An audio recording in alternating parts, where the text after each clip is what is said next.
तीन निकम्मों ने डुबाया ऑस्ट्रेलिया के खिलाफ दूसरे टी20 मुकाबले में टीम इंडिया का नाक कटवाया। जी हां, बिल्कुल आप सही सुन रहे हैं।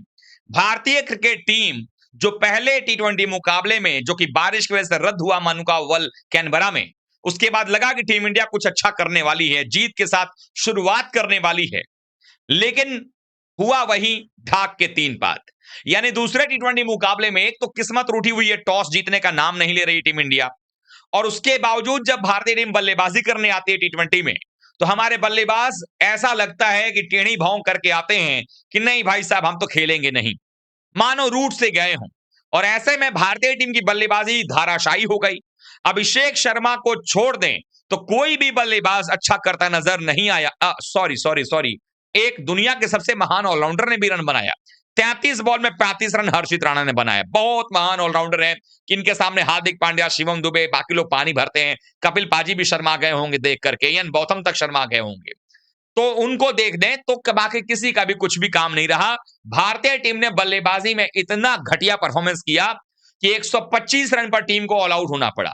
नतीजा यह हुआ कि 126 का जो टारगेट था ऑस्ट्रेलिया ने हंसते गाते जो है वो पूरा कर लिया। जिस तरह से उन्होंने बल्लेबाजी पावर प्ले में की, वो भारत के मुंह पे तमाचा था कि ऐसी बल्लेबाजी करनी होती है, आंख बंद करके शॉट नहीं लगाना होता है, या कुछ ड्रेसिंग रूम से संदेश लेकर के आकर नहीं खेलना होता है।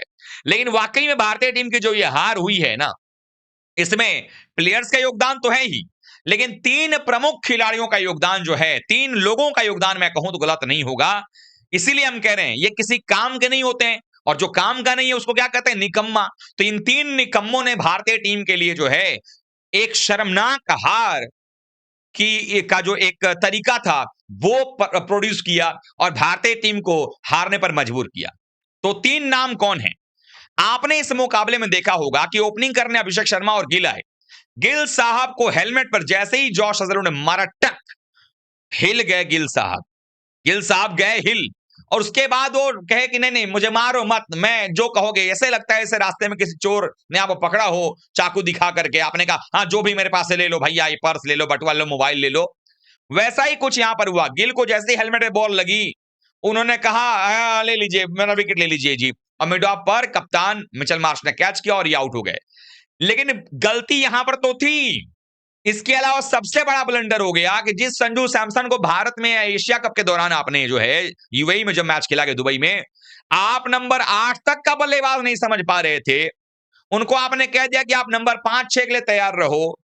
अचानक से क्या दिखते हैं कि नंबर 3 पर आ जाते हैं, जबकि पहले टी20 मुकाबले में नंबर 3 पर सूर्या आए थे।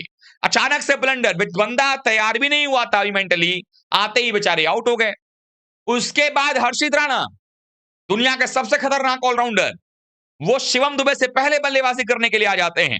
नतीजा ये होता है कि पहले 10 ओवर का जब खेल होता है, वहां पर 19 बॉल में 46 रन बनाकर खेल रहे अभिषेक शर्मा को अगले 7 ओवर में सिर्फ 9 गेंदें मिलती हैं खेलने के लिए, और इस दौरान 33 गेंदें खेल जाते हैं हर्षित राणा, और उसमें 35 रन बनाते हैं। यानी कि जो आपका एक बल्लेबाज रन बना रहा था, ऑस्ट्रेलियन बॉलर्स को तोड़ फोड़ रहा था, उस खिलाड़ी को अगर आप स्ट्राइक नहीं दोगे, तो आप ये कैसे उम्मीद करके चल सकते हो कि आपकी टीम एक सम्मानजनक स्कोर तक पहुंचेगी?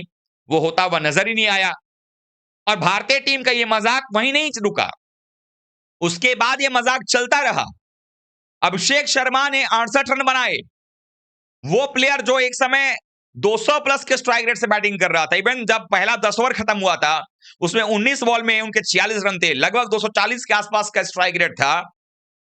उसने पूरे मैच को जब फिनिश किया है तो भी उसने बनाया है 184 के स्ट्राइक रेट से रन, और पूरे 20 ओवर के अंदर में अगर आप देखेंगे तो पाएंगे कि उनको मिली 38 गेंदें। वाह, मतलब 37-38 गेंदें, जबकि अगर पूरा 20 ओवर एक ओपनर आकर टिकता है, अमूमन हम 60 से 65 गेंदें देखते हैं खेलते हुए। और वाकई में जिस फॉर्म में अभिषेक शर्मा चल रहे थे, अगर वो 60-65 गेंदें मिलती तो भारत का स्कोर 170 के आसपास होता, ना कि 125, शायद उससे ज्यादा भी हो सकता था। लेकिन भारतीय टीम के प्लेयर्स ने यहां पर जो है गुस्ताखी पर गुस्ताखी किया।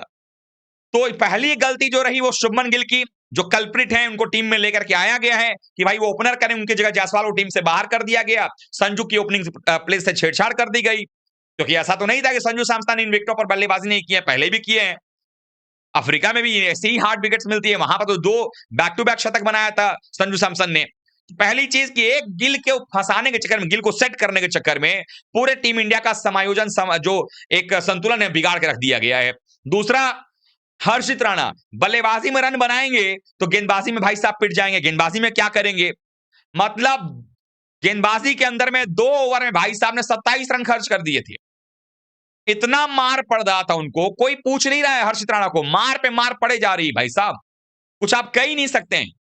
पावर प्ले के अंदर में जो है 56 रन ऑस्ट्रेलिया ने ठोक दिए 6 ओवर में।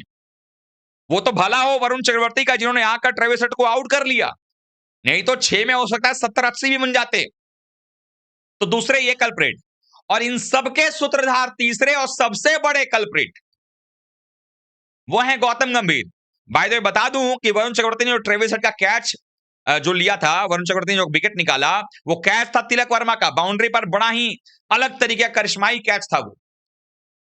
लेकिन आप सोचिए जरा कि किस तरह के हालात बनते नजर आ रहे हैं कि भारतीय टीम अगर ऐसे ही प्रयोग करती रही तो अमूमन आप देखेंगे कि ये प्रयोग भारी नहीं पड़ेगा, वर्ल्ड कप जैसे टूर्नामेंट में भी आप पर जो है हावी होता नजर आएगा। इसलिए गौतम गंभीर तीसरे कल्प्रिट हैं जिनकी वजह से ये सारा जी का जंजाल चला हुआ है, पूरा प्रयोग जो है वो चल रहा है, और इस प्रयोग की बलि चढ़ रही है टीम इंडिया के फैंस की उम्मीदें। हम सब उम्मीद करते हैं कि भारत अच्छा है, वर्ल्ड चैंपियंस हम हैं, हम अच्छा करेंगे, लेकिन हमारी सारी उम्मीदों पर जो है पानी फिरते गौतम गंभीर की रणनीतियां नजर आती हैं। और आज की तारीख में अभिषेक शर्मा की वो पारी भी याद नहीं रखी जाएगी, जबकि वो पारी ऐसी थी कि अगर थोड़ा देर और खेलते, 20-25 गेंदें एक्स्ट्रा अगर उनको मिलती, तो भारत शायद मैच अपने नाम भी कर सकता था। बहरहाल ऑस्ट्रेलिया ने 1-0 की सीरीज में बढ़त बना ली है, लेकिन बचे हुए 3 मैचेस के अंदर में राहत की बात टीम इंडिया के लिए इतनी ही है कि जॉश हेजलवुड जो है ऑस्ट्रेलिया के लिए अगले 3 मैच नहीं खेलेंगे, क्योंकि उनको अब एशेज की तैयारी करनी है जो कि नवंबर में, लास्ट नवंबर में शुरू होना है। तो अब कोई दूसरा बॉलर आएगा, मेरे ख्याल शॉन एबॉट आएंगे उनके पास में। राहत हालांकि उतनी नहीं है, लेकिन भारतीय टीम को पहले अपनी गलतियों को सुधारना पड़ेगा। हम लड़ाई सामने वाली टीम से नहीं लड़ रहे हैं, हम लड़ाई अपने टीम से लड़ रहे हैं, हम अपनी रणनीतियों से लड़ रहे हैं। हमारे पास जो बल्लेबाज हैं वो परफॉर्मेंस नहीं कर रहे हैं, और जो कर रहे हैं उनको आप सही जगह पर भेज नहीं रहे हो। जब आपकी टीम ने तय कर लिया है कि नंबर 3 पर तिलक सूर्या जाएंगे, 4 पर तिलक जाएंगे, 5 पे संजू आएंगे, तो अचानक से ये बीच में इधर उधर करने का क्या मतलब है? मानो गंभीर ने तय कर लिया है, जिद पे अड़ गए हैं कि मुझे तो हर्षित राणा को ऑलराउंडर साबित करके रखना है। वनडे में 4 विकेट निकाला तो अपने सबसे बेहतरीन बॉलर हर्षदीप सिंह को बाहर का रास्ता दिखा करके हर्षित को खिला दिया। हर्षित बल्ले से भी रन बना दें और बॉलिंग भी ठीक ठाक कर ले तो मैं ऑलराउंडर घोषित कर दूं, ये सोच के साथ हर्षित को शिवम दुबे से ऊपर बल्लेबाजी के लिए भेज दिया गया। रन तो बन गए, लेकिन उसके बीच चक्कर में आपने अभिषेक शर्मा को स्ट्राइक नहीं लेने दिया। 42 गेंदों में सिर्फ 9 गेंदें अभिषेक शर्मा के पास रही, और उसके बाद भी आप देखें कि जो गेंदबाजी करने आए तो भाई साहब ने पूरा का पूरा बंटाधार कर दिया। तो ये बता रहा है कि जो स्ट्रेटजी है वो सही नहीं है, और ये 3 निकम्मों की वजह से भारतीय टीम की हालत जो खराब होती चली जा रही है। अब आप लोग बताइए, आप लोग अपने भड़ास निकालिए, कमेंट में बताइए कि आप लोगों को क्या लगता है, क्या ये जो रणनीति है उससे हम लोग कुछ आगे कुछ कर पाएंगे या नहीं कर पाएंगे। वीडियो देखने के लिए थैंक यू सो मच।